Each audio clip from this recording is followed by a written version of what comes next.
Hey, everybody, and welcome back to Checkpoint on Campus. Your host, Norris Howard here, welcoming you to 2021, a brand new year, a brand new semester in collegiate esports.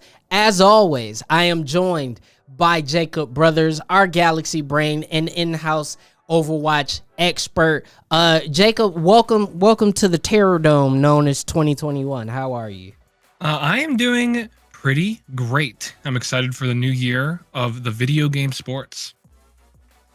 All right, and you know what? Let's start there because, one of the big esports at the collegiate level is Rocket League. I know at the end of the year we talked a lot about it simply because, to be honest, it dominated the ratings. It dominated. The VOD has 300,000 views for the finals.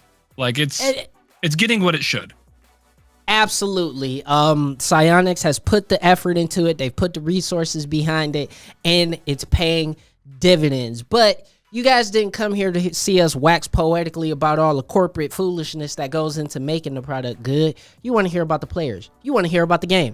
So this is what popped off at the Collegiate Rocket League Grand Finals. Now, we knew that this was going to be the Northwood and Akron story. We knew what was up. Real rivalry. Real rivalry. Jacob has been saying it all year long that this is one of the only true blue rivalries in collegiate esports. Why? Because both teams are good, both teams have won things, and both teams don't like each other. So that's a rivalry. It's not like a half rivalry where like Maryville just looks at Harrisburg as a little brother and Harrisburg thinks they're rivals, but they're not. So when we got out to the actual games itself, and let me just say this right now, all of these teams performed very well, and there were a lot of matches that were a lot closer than we thought. Mizzou, North Texas, that these teams ended up performing. LSU made a late losers bracket run and got to loser semifinals, which nobody thought that they would be able to do.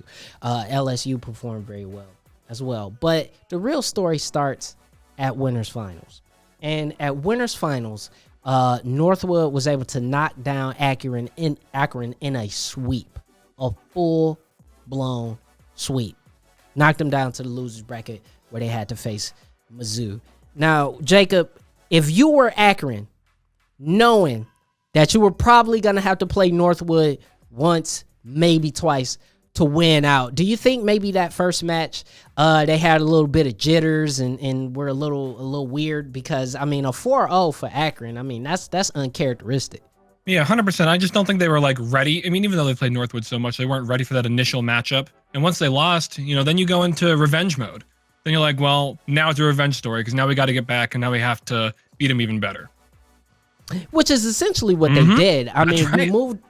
We moved on to the grand finals, where Akron was coming out of the losers bracket and Northwood was coming out of winners. And in that first set, Akron played nuts. They outscored. Yeah, for real. They outscored Northwood 5-3 and won the first three matches. And Jacob, in this final game to reset the bracket, I've almost never seen Akron play a top flight team that well. You actually cannot get better than this. You really can't. Even in in traditional sports, you don't see this kind of a thing that often, where it's here are two teams that are rivals and they're both just going to lose their mind in the same tournament. Yeah, and so they ended up winning 5-0 in that final game and resetting the bracket. And then Northwood, they found another gear. Northwood, it's just when we thought Super Saiyan Blue was enough, they found Ultra Instinct, and they were able to go nuts. Pirates, who had an okay tournament up to that point, found another level and completely began to dominate the series. Obviously, Noxus was doing well as well, but the story here was Pirates. Pirates pops off in the first two maps of the grand finals reset. They hold Akron scoreless 2 straight maps. Ridiculous. And then they eventually go on to win the championship. And so, Jacob, I want to ask you this question. Is Northwood on a path to say that it is the best esports school in the country?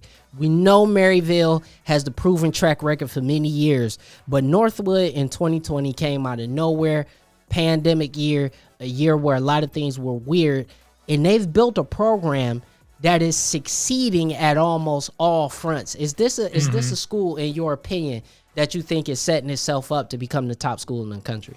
I think 2021 will determine that, because last year was like their surprise year where it's like, hey, we're actually good at everything. And then in Rocket League, they've already proved themselves because they have a real rival that's apparently not as good as them, but very close, as even when they were winning in that Rocket League final, like Akron still showed life. They still got their goals near the end, and even when Pirates got that final little sneak thing in there. But when it comes to like Overwatch and League, I think there is still competition there. Because, I mean, the ball's now in Utah's court for Overwatch. And then in League, there's still Maryville. So as far as all around, I'd be kind of worried if I were Maryville. Because Maryville's had that title of, like, we're good at all the video games. And now Northwood's like, well, we got Rocket League now. Maybe League won't be that hard to keep on rolling in. So by the end of 2021, I think we'll have that definitive answer. Yeah, I agree. And you know, you took the words right out of my mouth. I actually was going to say that I think this year will be very important. I think any school that can win a national championship in two sports has to be at least in the consideration. Right now, Northwood's only done it in Rocket League. They got close in Overwatch, but as you said, Utah ended up the ultimate victor there. But again, Utah is, for lack of a better term, virtually non-existent in many other esports. So, you know, how can we really make that comparison? But Northwood is performing very well on multiple fronts. I think Harrisburg, Maryville, and many other schools, UT Dallas, many other schools got a lot to worry about when it comes to Northwood University. But that's going to be it for that conversation. Coming up, we're going to take a look ahead at the 2021 Collegiate Valorant season, because a lot of people are coalescing around this game, and a lot of folks are excited to hear about it.